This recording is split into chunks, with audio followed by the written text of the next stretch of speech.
Super Cool Radio!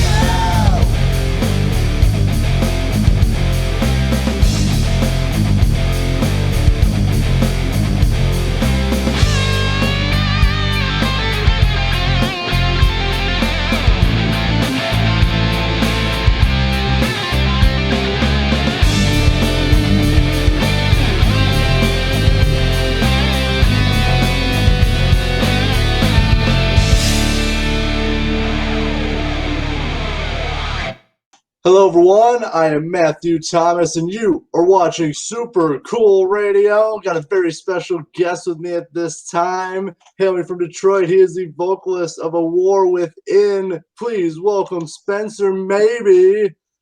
What up, you guys? Look at this beautiful, look at that beautiful intro. Oh yeah, I work hard on my intros. That's what it's all about, man. Oh yeah, I always try to announce, who I'm with, where they're from, what they're doing. I always try to just give everyone enough information right off the bat, because then people are invested in this interview.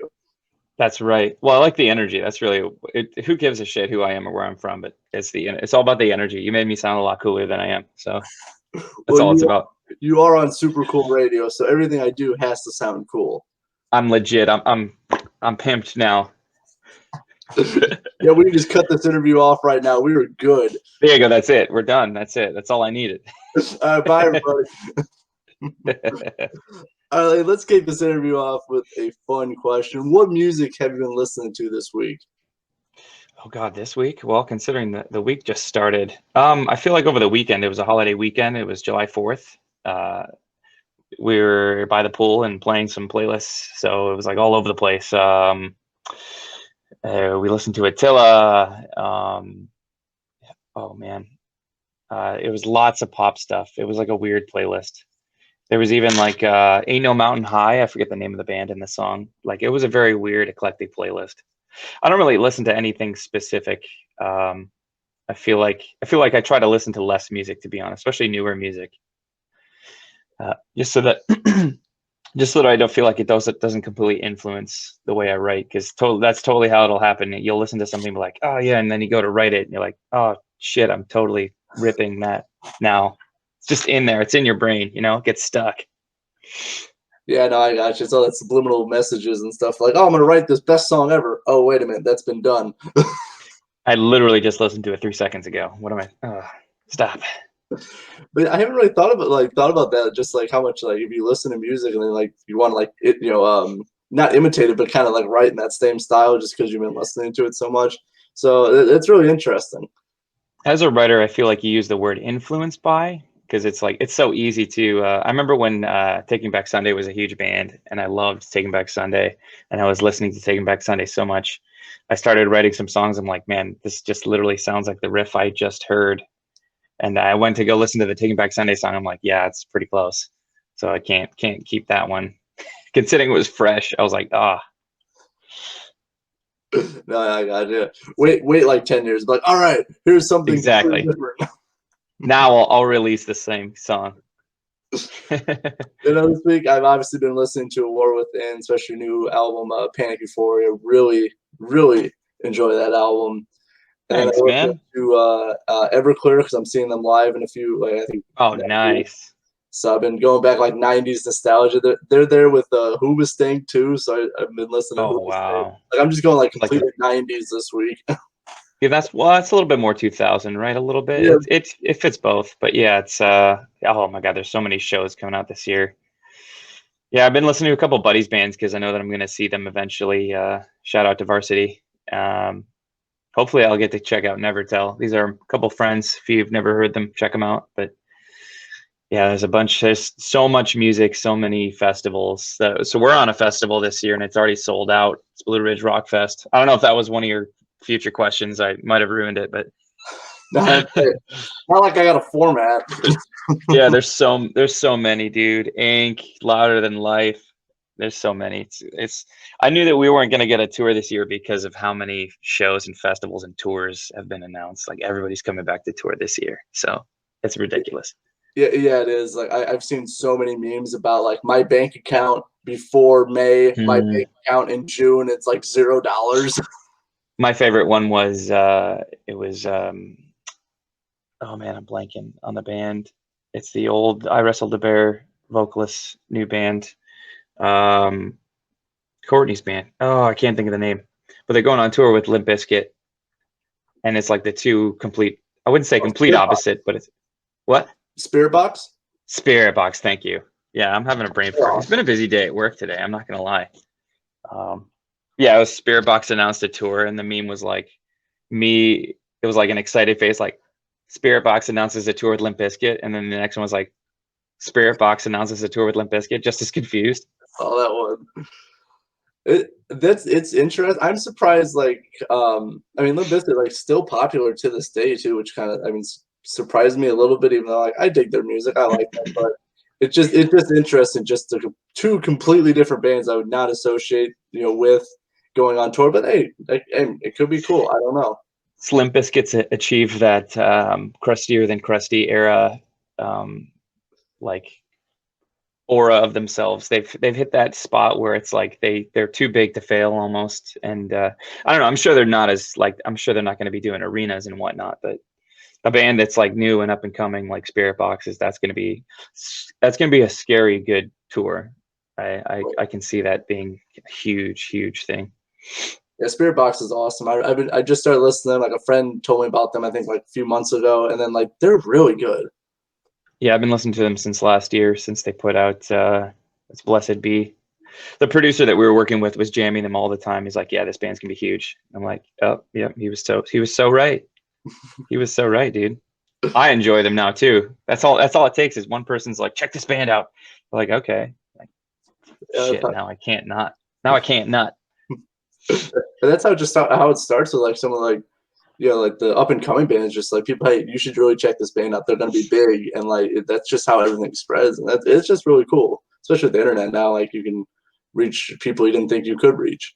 It's a blessing and a curse. I feel like it can work both ways, man. I feel like it's still a competition, but I do believe that there's like space and room for everybody. But I don't know, when you get people to check out these 10 bands, I definitely have that one friend who's like, check out this new band, check out this new band. Not necessarily all new bands, but yeah, for the most part, if you've never heard of them, it's like, wow, there's so much music happening at all times. So it's hard to poke through without some sort of relevance. Like something like Spirit Box they were a pretty big band even before they released their songs. So that definitely helps the situation getting your music out there. But it's like separating yourself from the crowd, which is also something they did pretty well, I think.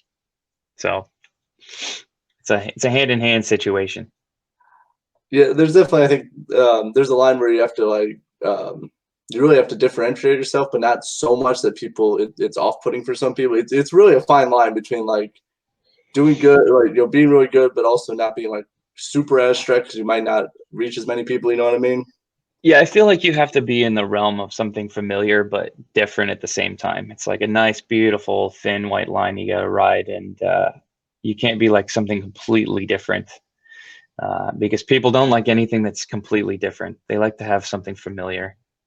And then if you're too familiar, people are like, "Oh, you're just so and so on repeat," which sometimes works for people. I know another Michigan band it worked well for was oh man, they're from Traverse City. They're Led Zeppelin 2.0. That's all you need to know. You'll know exactly who I'm talking about.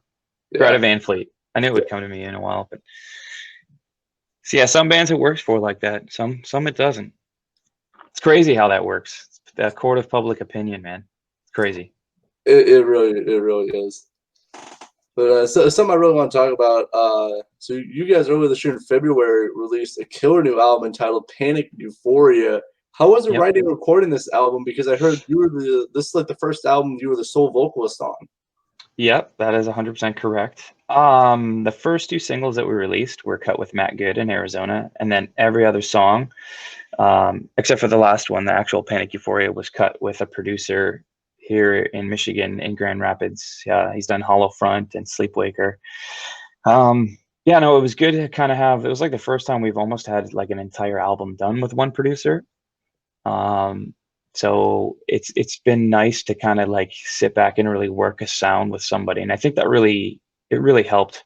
Plus, it's like at that time, we were writing songs that were pretty much getting like almost a year old at this point, but we were finally like putting together an album for album's sake. Every time we'd write something, it'd be like, let's write a few songs and then eventually put it together on an album. But although we released each song single by single on this album, we've pretty much spent that time like writing a lot of them together, and just eventually packaged them all up. But yeah, a lot of these songs were written together. Some were a little older, like 2 to 3 years, maybe 2018, I think is when one of the first one was written. Yeah, it's crazy. It's crazy coming across and then finally releasing a year later. But yeah, it's like it was a way more cohesive writing process. Yep, first time doing screams on an album by myself. First time doing any vocals by myself on this album. So yeah, it was pretty exciting, dude. One cohesive album. It's been a big complaint from fans and industry people that when we put together an album, we just don't sound like the same band on the same album. So that was kind of the goal for this one, is to kind of have one cohesive sound. And I feel like we achieved it for sure. Yeah, definitely. This album, it feels very smooth. Just like the nice transition from each song. It's very tight. It's like the whole album. And like the sound it continues from like each song. Correct. Yeah, I feel like we finally picked up a sound for this album, even though so we already I don't know if you noticed, but we started releasing the next album already, and it's going to be a totally different sound from this one, way heavier. I feel like in the past we've like dipped our toes into heavy, even on Panic Euphoria. It's like it's like a very hard rock, like Nothing More. I feel like I'm definitely influenced by Nothing More. New Asking, New Sleeping with Sirens, and we wanted to just really dip our toes into the heavier side that we've done before, but now we're really going deep into the heavier stuff. Yeah, I did want to talk about your new single. Before I do that, yeah, you guys, I don't know if you're familiar with Attack, but you guys almost have that kind of similar vibe to it. But like, no, I'm not saying you guys.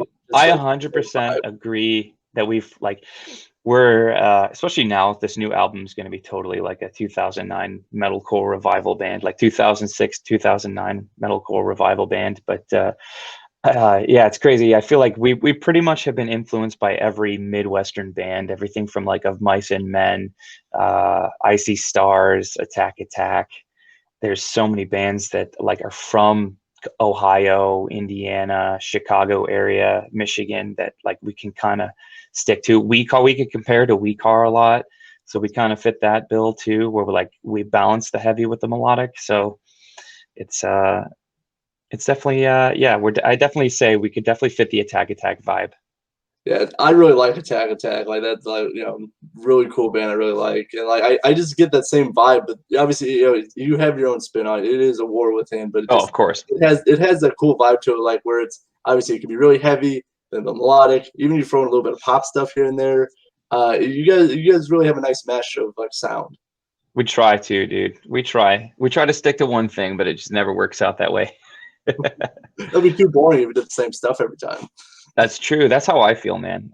When I write, I don't try to go, all right, we need to sound like We Car or something like that. That's not our process. We just go, here's a good song that's kind of got the vibe we want.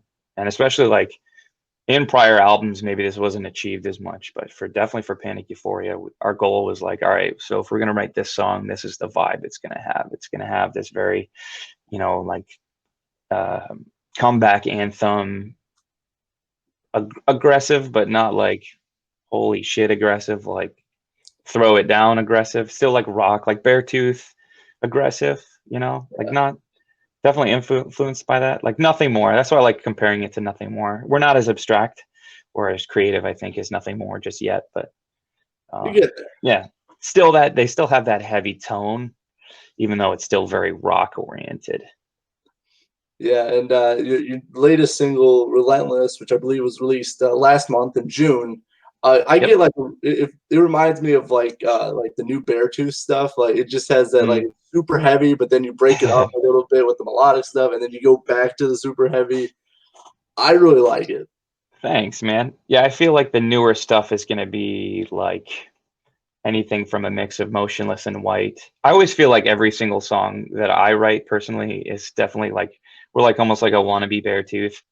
But I try not to think like that too much, but I just feel it. It's just like where I'm so influenced by like old pop punk, old punk, like even 60s punk as well as like 2000s punk. From anything from Good Charlotte, NoFX, Millencolin, anything from ska music is still considered punk to me. But yeah, I think that's where Beartooth gets their like punk. It's like a punk. It's like an old school hardcore punk vibe, which that's like what I've been totally influenced. And then like we've been adding more darker tones, like kind of back where we on our second album Believe, we had more like darker electronic tones, and just trying to really flex all the heaviness that we can write. Since I screamed on the last album, there's gonna be a lot more screaming on this album. So, but it should be a nice mixture. Yeah, for sure. And like I'm a huge punk fan too. Like 80s punk. Obviously like the ska punk of the 90s. Like I'm a huge punk. Like I love Henry Rollins, my favorite Rollins band. Oh yeah, dude. Yeah, and that's like my go-to workout stuff is like Rollins band.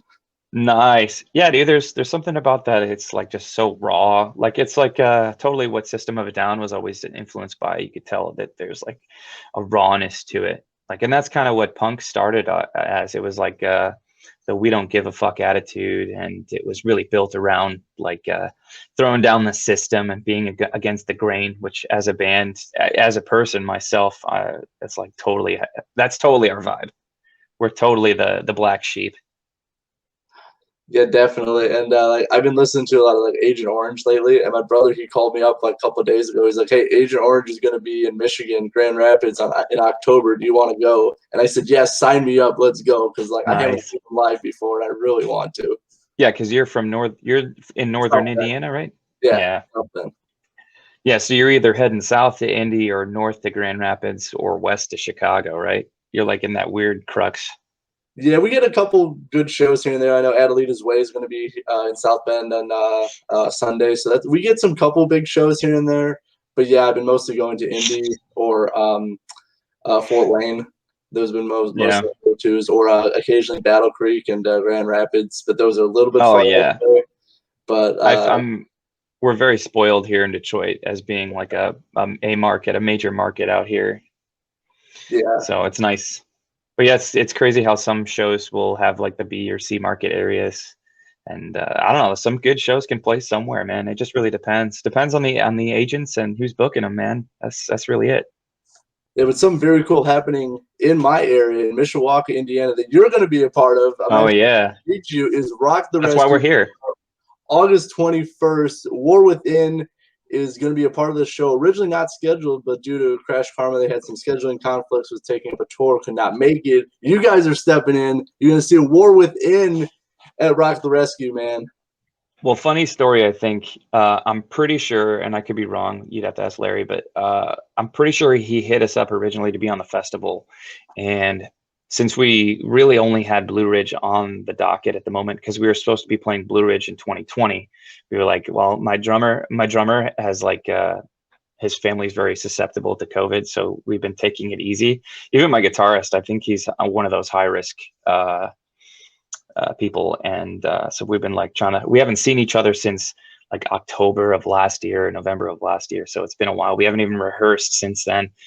We've been doing all of our music videos and content all separate, but we were like, let's just hold off on stuff.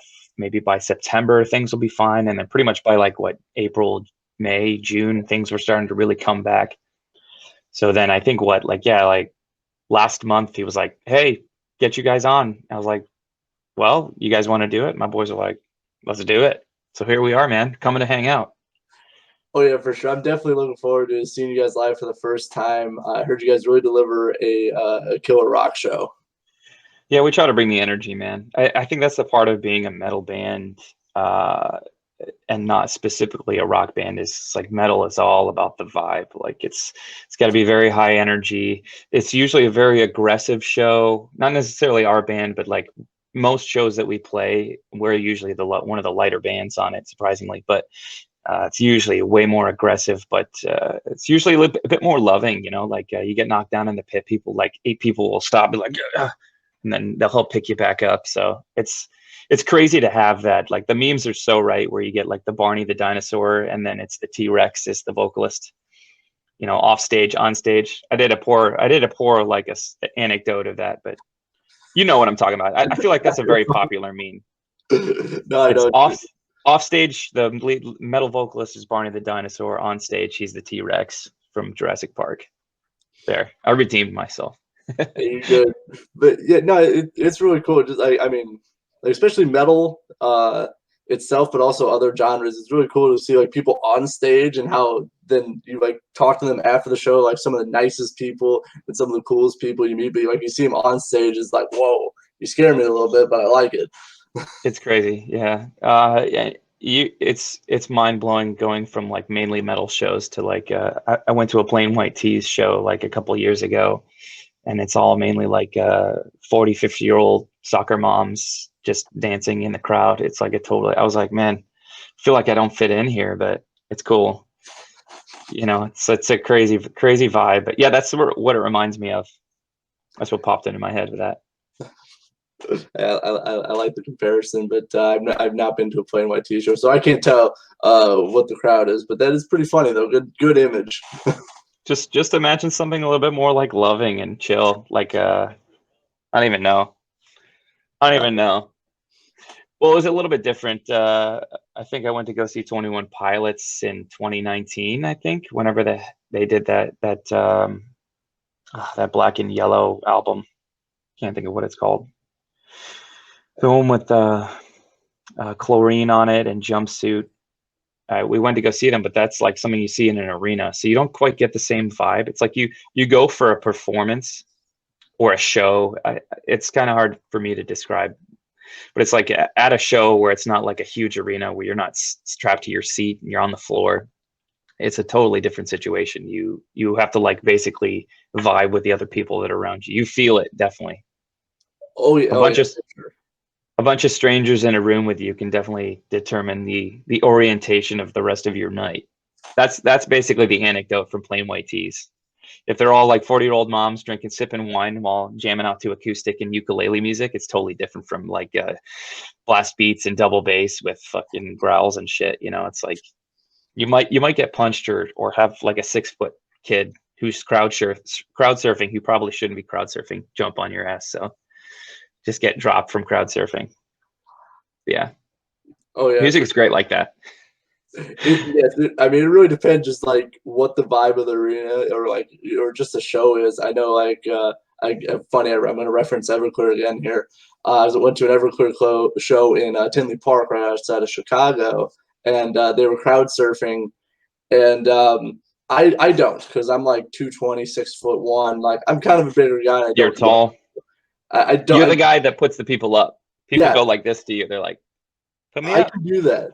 I just don't trust that people can actually crowd surf me just because I'm a kind of a bigger guy. And so I looked over, like my brother was watching, and I was like, "Hey, what are you doing?" And like I look over, and like they're crowd surfing this dude, and then he just falls, like directly just falls. I was like, "Jeez." I feel like I've crowd in the best and worst. I've crowd surfed in the best and worst crowds. Like there's a point where like while singing, while performing, you get like a friend or somebody to lift you up while you're singing. But or you go to like a big Warped Tour style festival where there's a shit ton of people, and like that's where, like, for you being 6 foot tall, like that's the only places you can crowd surf, like where the people are. There's such a mass of people that you there's no failure in the crowd surfing. Yeah, oh yeah, for sure. It was, and I went to the House of Blues in Chicago. I don't know if you're familiar with that, but Yep. It's a cool venue, kind of small but really cool. And like I saw Ice Nine Kills there, and that was just insane. There's people just body surfing just everywhere. It was insane. Dude, metal shows, you can pretty much do anything from crowd surfing to. I feel like there's a few bands that still probably do stage diving. Like when you crowd surf and stage dive, depends on the venue. If the barricade's super far away, yeah, it's just not possible. But yeah, I've definitely been to shows and played shows where that's even more insane, where you're getting people coming back up, and then as soon as they hit the stage, they jump back off. Those are the nuts crowds, dude. That's some serious shows right there. Oh yeah, I don't know too many people who stage dive anymore, just because like obviously one, it's dangerous if you don't get caught, and two, there's not I don't know. I feel the trust factor there is sometimes not good. But I was watching. I don't know if It's definitely dependent on the show, dude. Like the type of band, the band definitely brings the vibe. That's for sure. Because the type of people who listen to that band are going to be that type of people. But yeah, it just depends on the type of, like, so out by you, I don't know if I can come up with a better example than this, but like the Hoosier Dome, where there's no barricade, it's just like people right to the stage, smaller venue, more punk setting. Like that's where you could see crowd surfers and stuff. Like when we played Chain Reaction in LA, I'm pretty sure that we had some crowd surfers who would stage dive, because it's like, even though it's a higher stage, it's like up to, I'm short though, I'm like 5'7", so it's like the stage comes up to your chest or your neck. It's real easy to crowd surf onto the stage and then jump off, because you're just basically walking off into people. So as long as there's enough people there, you can do it. Yeah, that's true. I saw, I'm familiar with Iggy Pop. I was watching his Post-Pop Depression Live DVD, and like he ended a song and just like randomly he just jumped into the crowd. Just there wasn't any music, but he just randomly jumped in the crowd, and they didn't really catch him because like he had a cut on the side of his head for like the Oh yeah, dude. show. It's definitely a risk you take as anybody, not just the band on stage, but as a patron. Yeah. I love it, dude. I love being in it. Like when we have been on bigger tours or had bigger shows, I won't necessarily crowd surf into the crowd, but I'll get into the crowd, or I'll be right up on the barricade. It's so much fun. I feel like maybe it's because I haven't played like arena shows or whatnot. Like when I'm this far away from the crowd, it's just like, hey, what's up? Like it doesn't feel right, you know. We don't play shows like that all the time. They're all like smaller shows, and you know, it's like I'm not used to like the 8-foot barricade to protect me from screaming fans. That's not a thing for us. So it feels weird when we're in that situation. Like I'm sure that's how Blue Ridge will be. It's like it'll be so weird to have like the whole security pit, the photo pit. When there's a photo pit, that's how you know you're at a big show. So it's a weird, awkward situation for us. I like that the interaction. I've been to a lot of shows where like the performers have come, like, because they're smaller shows, they're bar shows. There's not really like security or guardrails or all that stuff. It's just you're there, it's a stage and it's a bar kind of thing. And I really like it. Like I know quite a few shows I've been to, like they've like come into the crowd, they've interacted with the crowd. To me, it makes it more memorable, in my opinion. Those are the shows where you cut your teeth, man. Definitely being a touring band that's not as well known as somebody like Beartooth or you talk about Hoobastank and Everclear. It's like they might still play those shows, but at the same time, it's like for a band like us, we could be playing a show that big or a show that small, and it's like most people might not know you, man. Even a band that big, they might get new fans that just be like, oh, somebody dragged me out to this show and I've never heard of you guys. So it's like smaller shows like that really, really get you to work on your stage presence and make sure you have a good stage show, because it's like that's what the people are there for. It's like the borderline. I find those fun because sometimes you'll get those people who are just like they're on their phone and they're not even looking at you, so you can come up and sing right in their face, and they're like, oh shit, you're right here. So it's so much fun to catch people off guard. I don't know, man. It's like I'm a little older, so being at a show and being on your phone all the time isn't like a normal thing. You're supposed to be there to enjoy the show. So, and that's usually at those venues. That's the type of people you see. You'll get a lot of people who aren't just like totally into the show. They'll just be somewhat up front or somewhat to the side on their phone, and you're like, nah. No, you're mine. I go to quite a few concerts, obviously, for the stuff I do, and like I always people like, hey, you should take more photos. It's like, well, why? I'm trying to enjoy. I'm here for the show. I'm trying to enjoy the show. You gotta have a good balance to it. Anywhere, like there's plenty of people taking photos. I don't need to. It's that whole old school mentality, man. I don't think you need to selfie your entire life to have a good time. You don't need to tell other people you had a good time. Just take one selfie and then enjoy the rest, man. Selfie with the band at their merch table or whatever, or their merch guy if they're too cool to be at their merch table. Shit like that. Enjoy the show. That's what you pay for, man. And the other thing is like, I know there's probably like a grievance with most touring bands, but it's like as a touring band, you want people to show up for the first band because, I mean, usually either it's a local band or somebody who's working their way up, or it's a younger band like us who's trying to cut their teeth and be more national. It's like, show up for the entire show, man. That's what you pay for. That's what I do. If I work during the week, try to get out of work as soon as possible and just won't even eat dinner. Just go right to the show, man. Go right to it. Yeah, exactly. I mean, yeah, if you're paying money to be there, you should see all the great bands because you might like. I've found so many great bands just because they opened Mhm. for a show that I happen to be at, and like you find so many great like local bands. Plus, they're either from your area or you're either if you drove there, at least you're familiar with the area enough to be there. And unless they're like a band like Panic at the Disco or I Prevail, man, that's where they all started. So you want to be that cool kid to be like, oh, I caught them before, blah blah blah. That's how you do it. You paid for the whole ticket, right? That's my line. Is like you paid for the whole ticket, you might as well show up for the whole show. Exactly. You're paying your hard-earned money to go there. Why miss half of it or most of it, or if you're only there for like Exactly. yeah. Plus, music is awesome. You meet so many great people at concerts just hanging out. Plus, I feel like, especially since I'm always an opening band or have been an opening band to a point, uh, as a crowd, it's really sick to start the show off with the opening band, even if the opening band isn't the greatest. But it's good to get the crowd going so that by the time the headliner comes out, the crowd is even more insane. It's like you warm up the audience so much quicker that way. That's Yeah, like as an opening band, that's like I feel like my job. It's like if I'm not getting the crowd moving by the end of our set, I failed. Or it's just a really tough crowd, but I would consider that a failure. That's a failure in my book. yeah. I mean that is the job of the opening band is to get the crowd hot for either the next band or the headliner, whoever however the show is set up. But yeah, you got to get the crowd hot to Yep, start off the show. I hear that. And that is honest. That's like one of the tough spots, especially if you're not really a super well-known band, to get people invested in you. It is a bit Yep. of a tough gig. Oh yeah, it's super tough. Because again, like I said earlier, people are like, I don't know who the fuck you are. And people like to know who people like to know. People like to be familiar. It's like scary doing different stuff and trying something new. So people are apprehensive about it. Yeah, I find that a lot, and especially when talking to some people like who just listen to music, not necessarily musicians. Like I find a lot of people only listen to like a core. They have like their core set of bands and don't necessarily Hmm. stray too far. I'm like, hey, you should check out this band. They say, well, it doesn't sound like these bands. I say, no, but it's cool. It's good music. I love meeting those people who are fearless when it comes to like straying away. That's how I've met some of our awesome people, some of our awesome fans, some of the people that I've met on tour, people who aren't afraid to show up at shows for like, here's a random show at the venue that I like to go to. A couple touring bands that are super small.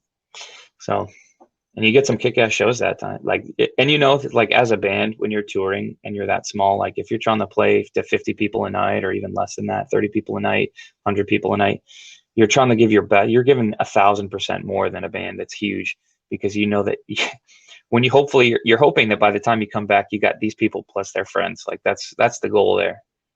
Bands who are trying to cut their teeth are trying to work 10 times harder because they know that they have to. It's like we know we can't rest on our laurels. So the smaller shows are usually crazier.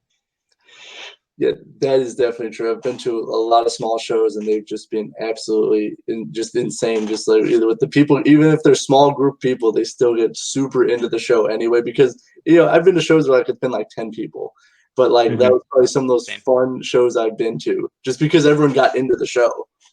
Oh, of course. Well, and that's where all that stuff I talked about, like if somebody's on their phone, you get them off their phone. Like that's where all that stuff I was talking about earlier comes into play. It's like if you're really good at working the bar or like the tinier, if it's an all ages venue and it's, you're a lesser known band, that's where you really have to learn how to work and make that connection, man. You got 30 minutes or 20 minutes or 45 minutes to do that.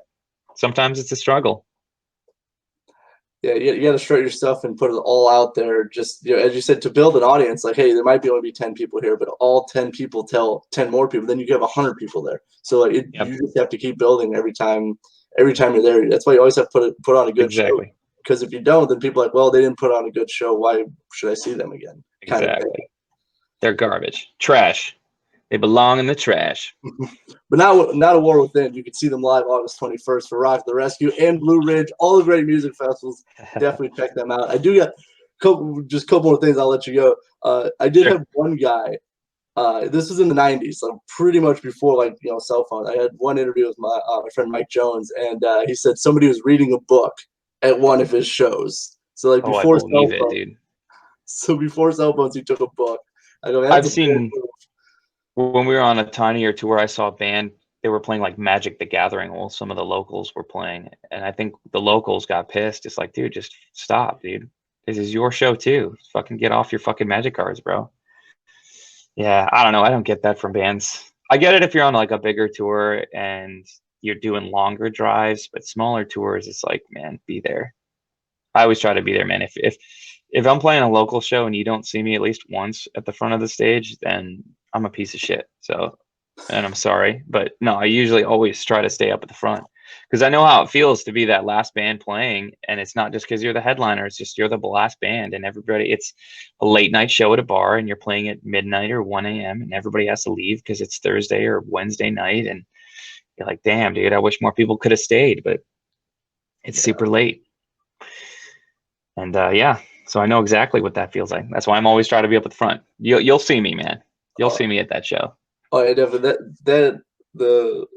I support it obviously because the really huge local music festival going on, but also benefits resale for the rescue, great rescue effort for dogs and stuff like that. But definitely, obviously, if you're in the Blue Ridge area or want to, definitely check them out there. All the great music festivals going to be at. But rather, I think Blue Ridge is sold out. Actually, I can give you an exclusive. So we just got the okay to announce that we're playing with Attila. It'll be in Detroit, but we're playing with Attila on their new tour. I'm not even sure of the date. I think it's in October. So yeah, we're gonna have to announce that as soon as I get off of here with you. Yeah, you have to beat me before I put it on my show. So, but yeah, it's all good. All right. Well, hey, see, why do I need notes? Notes don't help me anyway. No, dude. I didn't know that. You can make this shit up. We can talk about random shit that doesn't make any sense. and that could make a good podcast, bro. It probably could. I mean, I try to stay on point, but honestly, nowadays it's like I just try to have fun wherever the conversation goes. Like, yeah, we're talking about playing music in space. Why not? Exactly. Oh my god, that'd be insane. I'd be so frightened though. I think that'd be cool though. It'd be so tough to. Yeah, but so that means you'd have to get out into space first. That's the plan. Yeah. Oh man. Yeah, see, I'm afraid of flying, so going into space is just the same thing, man. You're just flying into space. Except a lot. Come on, dude. Didn't you just see Tomorrow War? That shit's scary. Yeah, dude. There's aliens up there, man. I believe it. Well, I mean, they're probably looking at all the stupid stuff we're doing and go, you know what? We'll just let them be. I think we took a wrong turn at Mars. We're just going to keep going back. Yep. Look at these primitive monkeys being idiots. Yeah. This A War Within band's trash. Let's skip this planet Earth.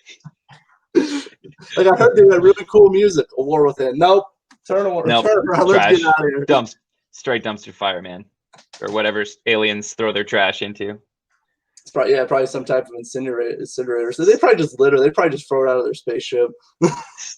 Light it on fire and throw it out the airlock. Exactly. It's probably why there's so much space junk. It's all they think it's from us. It's really just the aliens. It's aliens' attempt at trying to cancel bands and tell them they suck. Yes. Do you think aliens listen to music? That's the real question. Ooh. I don't know. I mean, you'd have to, let's get existentialist here. You'd have to factor in the fact that aliens could hear at the first place and then have some sort of interest in auditory sounds. I feel like as a species, that's like a normal thing. So animals like to hear sounds, but not necessarily music, but the complexity would depend on the complexity of the aliens. See, this is super cool philosophy now. You thought you were listening to the radio, now you're on philosophy. Hey, you started it with music in space. That's true. So like, where the conversation goes. What aliens like music? That's a really good question. I mean, because I know. Have you heard the study about plants where actually they did plants listening to death metal music and plants listening to classical music, and the plants actually grew better listening to death metal than classical? Oh, that's crazy. I wonder why. They feed on the anger and the chaos. I think they said because of the vibrations, I guess, from like the sounds of like the death metal. I guess I don't really know, but yeah. Interesting.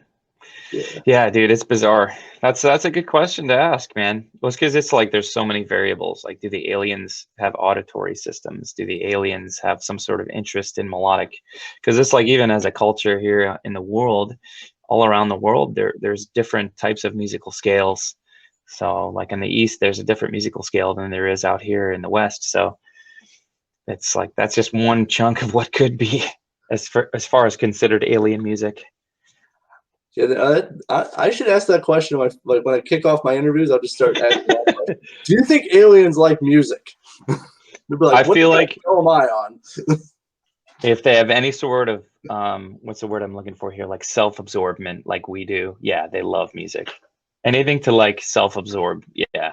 Music, movies, some sort of motion picture story, any sort of storytelling, because that's really all it is. Music is just auditory storytelling. Yeah, it is, and it will be interesting if aliens do like music. If there's any like alien bands out there, like yeah, we're gonna go to Earth one day. They just make like pink noise sounds that are like way too acute to our hearing. Like that's the other thing is you gotta the science behind it. It's like, do they listen on the same spectrum as we do? If they listen, you know, like dogs listen up to what 80K. We can only hear up to 20K. So it's like, wow, yeah, man, this could be your next podcast. I think I'm gonna have to get you on for another show. Just talk about can aliens listen to music and all of that stuff. Oh, we could talk about anything, dude. Yeah, well, you started with get me thinking about space. That was a very peculiar question. It's like, would aliens listen to music? Obviously, since most, I feel like when we portray aliens in the media, like movies. So Tomorrow War just came out, and in that movie, no spoiler alerts, they make like noises and stuff to communicate, right? Because everything requires some sort of communication. Oh, here's another fucked up idea. What if instead of making an actual physical sound, you know how you can telepathically communicate? What if they like think thoughts at each other? How do you make music then? How does somebody who can telepathically think make music? Like a hive mind, you know, like how bees communicate. They like dance and buzz and they vibrate, right? I think that's part of how they communicate. So it's like maybe they're dancers instead of musicians, you know? That could. I mean, I don't know. I think we fell down kind of a rabbit hole, but I don't know how. Well, I don't know if you're familiar with the old Twilight Zone, the Rod Sterling Twilight Zone. Okay, it was way back in the '60s. It was an old black and white movie, not movie, sorry, black and white TV show, and it was pretty much just like a bunch of out there kind of stuff. It would talk about different topics and stuff.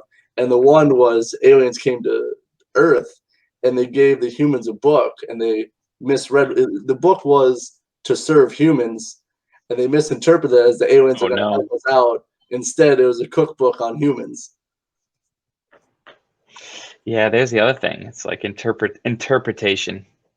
That's what that movie Arrival is. I base all my thoughts on movies. I'm just a product of pop culture. Probably why we sound like Beartooth or something. Weak are. We're just products of the pop culture. Yeah. Hold on. A movie hasn't come out. I cannot formulate a thought just yet. Yep.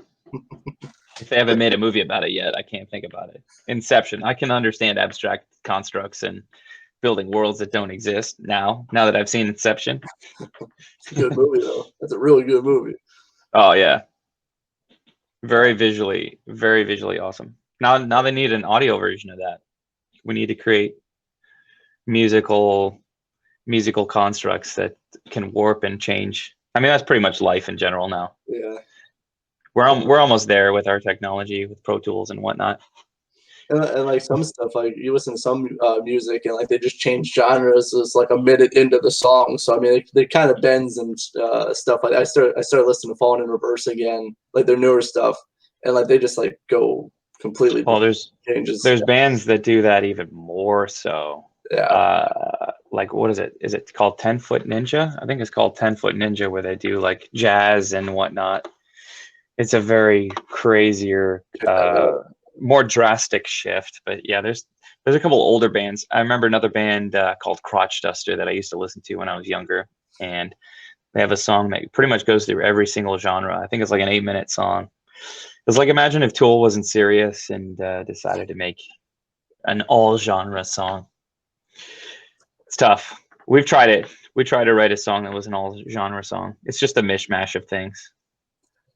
Yeah, I think it's hard to like cohesively tell a story when you're just drastically changing stuff. I mean, it's doable, but I think you really have to tell a good story with it. I think as a listener, you're being led down a story, and it's like you get Family Guide. You know, it's like, imagine if you're just trying to tell a bunch of little tiny jokes together. It's like, it would be cool if you kind of understood that's what it's going to be, but if you're not used to it, since I don't know, I also feel like Family Guy's gotten really good at trying to do that, like quick joke, off the cuff quick joke. That's the whole point. It's got like that pop-up surprise thing. I don't think you can do that with music, because it requires time and a little bit more like there's more rules. I think you can't just I don't know. It'd be like, imagine if dubstep, you could throw like a jazz chord in the middle and have it make sense. It's just it'll totally throw off the vibe.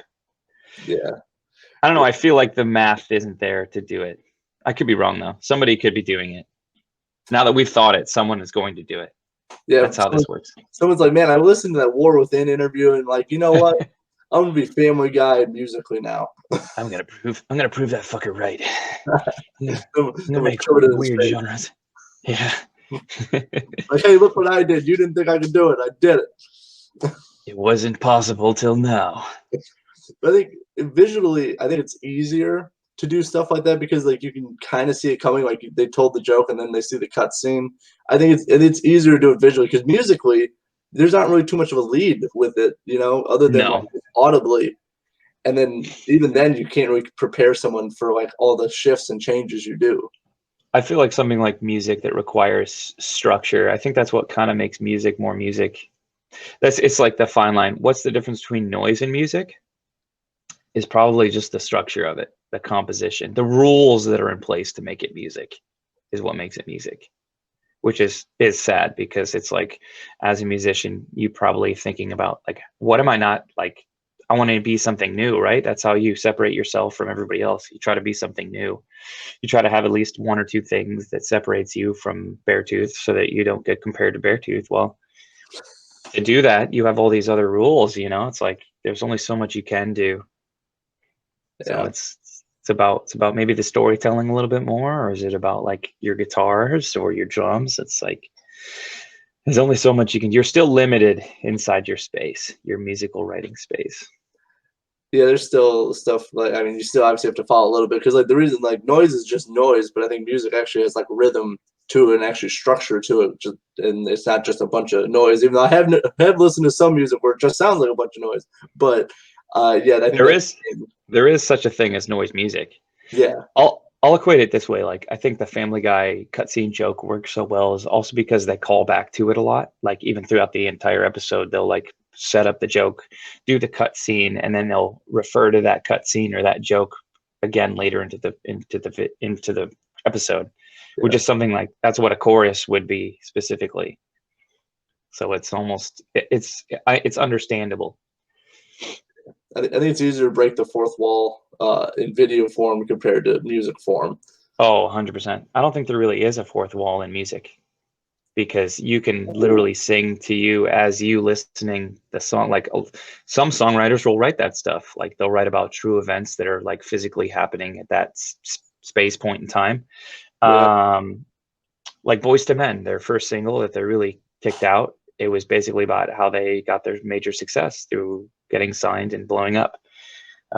Stuff like that. Like it's a very meta song, you know, that's like as fourth wall as you can get. And then you get like bands like Fountains of Wayne or something like that, where they're just like, here's a story, or Bowling for Soup. That's probably my better example. Yeah. They'll just tell a story and that's it. And then you get like Tool that's kind of seems like random nonsense that's still kind of understandable, or things that are related together that don't really make sense. There's a lot of lyrics out there that are just like, doesn't quite make sense. Yeah. So it's like, I don't think there really is fourth wall in music. You can establish some, but there really isn't much. Yeah. Depends on the vibe of the song for sure. Yeah, for sure. Yeah, but so we're just learning about all different stuff. We got, do aliens listen to music? Is there a fourth wall in music? We're just talk about everything. If you want to explain a War Within in a nutshell, it's probably exactly that. I can't stay on topic, and I'm like all over the place. You should listen to them though. They are from what I've heard and what people have told me, they're pretty good. Well, good. I'm glad people are telling you that. No, I've actually listened to your music. I do really enjoy it. Bones is actually one of my favorite songs, by the way. Oh, nice. Yeah, dude, that one's totally like it's funny because I forget. I think it was my guitarist Kyle was pointing it out. He's like, "Wow, this sounds like A Day to Remember." Now I was like, "Oh, now I can't not hear A Day to Remember." It's like You know what? specifically one A Day to Remember song too, and I wasn't even listening to A Day to Remember at the time writing this. I haven't listened to A Day to Remember in a while because I think I heard one of their most recent. Actually, oh, there you go. There's one that I heard over the weekend. I was like, "Oh, who is this? Is this A Day to Remember?" Didn't sound like A Day to Remember because they've been writing a lot more like that pop crossover stuff. But one of the songs on their new album is very ode to the old, like Common Courtesy albums. And yeah, I was like, wow, this actually sounds good. So that was probably the first time I've enjoyed A Day to Remember in like 5-6 years. Yeah, actually, I saw them live. I feel like I don't know, maybe just like I saw Papa Roach right before A Day to Remember, and like Papa Roach, I love. I feel like just A Day to Remember, like not knocking them or anything. I feel like some of their songs just kind of sounded so similar that it's hard to distinguish. Like if you're not a huge A Day to Remember fan, I felt like it was just hard to pick out which song was which. But that's just my opinion. I feel like every successful band has that. There's probably not too many bands that have stuck out, unless you're like Dance Gavin Dance or Tool or something. Even though I don't know, I feel like you could listen to Dance Gavin Dance and be like, oh, that sounds like every Dance Gavin Dance song.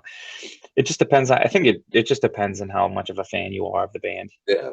It's like so easy. When you listen to Iron Maiden, every Iron Maiden song sounds like the same shit. So yeah. So when you find your formula, man, that's all it is, man. You gotta be successful. You gotta give the fans what they want. Usually they want the same song over and over and over again. Yeah, I mean that's true. Like, I'm not a huge Day to Remember fan. That's why like I wasn't like super into it because I was there for Papa Roach and they were on before A Day to Remember, so I knew all their stuff because obviously I grew up listening to Papa Roach. So I'm not knocking them. It's just like that was kind of my takeaway from it. Right. Yeah. If you're not. I mean, that's not every band. I mean, you could throw like Bring Me the Horizon is a prime example of that too. It's where they were like a deathcore band when they started, and now, I mean, the last album was a little bit more like straight pop, like what Bring Me the Horizon, or I'm sorry, what A Day to Remember is totally doing right now. Yep. And then they put out an album that was like kind of a mixture of their older stuff. So it's like, almost not every band goes that route. Another band could just literally be like Iron Maiden and puts out the same song on 10 different albums, and you as a listener who's not listening to them as much goes, oh, that sounds like the same song. Sounds like you're playing the same song off the same album, but it's not.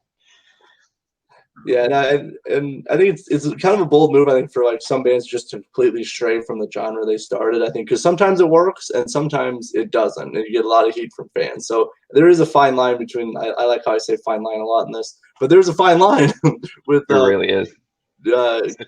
Going. It's all about the sound or it's all about the same stuff. I think it's all about the presentation. It's court of the public opinion. I mean, like you talked about Attack earlier. Yeah. I think a lot of people were expecting their like 2004, 2006 sound to be what they just released, but it sounds more like everything else right now. And I think that's what made everybody so upset. It's like you guys couldn't write a good old metalcore song like way back when with the auto tune and weird dubsteppy, even though like pre-dubsteppy electronics. Yeah, it's kind of interesting with like, and just again, it's all up to fans' interpretation of like what they think of like what kind expectations of too. Yeah, expectations. You said it.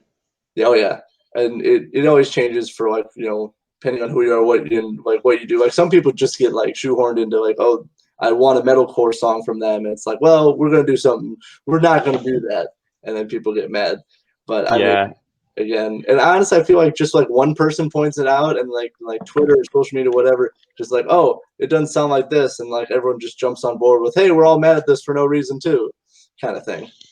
I feel like as an artist, you're always trying to marry your heart and soul into something that's new, while still making your fans happy, while still being able to be successful, while making a living at it. And I think it's probably a lot tougher than it sounds. Oh yeah. I think saying it in the sentence I just did made it sound super easy. And it's not. I don't think it is at all. Capturing the attention of human beings nowadays seems almost impossible. Yeah, So it is just like with like the stuff I do. Like I have to somehow make my show different from all because there's so many podcasts nowadays. I wouldn't be there's probably millions and millions of podcasts out there. So like how do you differentiate yourself from the next person's show and stuff? And without straying too far that we're just like not talking like we're not having a podcast. Like you have to still obviously talk about stuff. It can be random stuff, right. that's fine, but you can't go super far out there that like you're talking about like super weird conspiracies and stuff like that. You have to at least stay in the like realm we just did. even though we kind of did without I think we just did, but we were talking about like fun. We were making light of fun stuff. Yes. Now we're talking to like No, we weren't nerding out on it by any means. Yeah. We weren't serious at all, but they're out there. like aliens, yeah, aliens, and alien music. And like what I see nowadays, a lot of podcasts they like just go straight to talking like politics and like and all that stuff. It's like why talk about like you can throw a rock and like someone will be talking about politics. It's like I don't want to do that. I want to talk about like fun stuff. We can talk about aliens. I don't really care, but like I just don't like talking about like politics and stuff because what's the point nowadays? We want to talk about things that make us happy, right? Exactly. That's what it's all about. Exactly. And so anyway, so straying way off my point, but you have to, obviously with shows and podcasts and stuff, you have to be different because there's so much like, not so much like competition, because I like a lot of the podcasts who I'm friends with or work with and stuff that they have their own shows, but you still have to be different from, all the stuff that everyone else is doing. And that's with like music too. You have to create compelling and attractive content. There's no better way to say it than that. Yeah, it just made it sound super easy again. It's always easier said than done, man. That's why people invented that saying. Easier said than done. That's right. Well, I threw my notes, so I'm not exactly. I think we're almost at the hour mark, so I'm going to wrap this up. Make sure to check out War Within. They got some really cool stuff coming out. There's still tickets for Rock the Rescue, so if you want to see them live, they got Shallow Side. We got Kingdom Collapse. Lines of Loyalty. There. Was that? Lines of Loyalty. Yes. Normandy. Our friends in Normandy. Yes, Normandy. Be a good show. It's going to be awesome. The Rumors, Damn by Dawn. There's going to be so many great shows, and it's all for a good cause too. Save the kitties and puppies. That's right. But so ending on this podcast, so how is A War Within going to finish out the rest of 2021? Because it's already July. We're halfway through this year. How are you going to finish it off? Well, we've already got another song ready to go.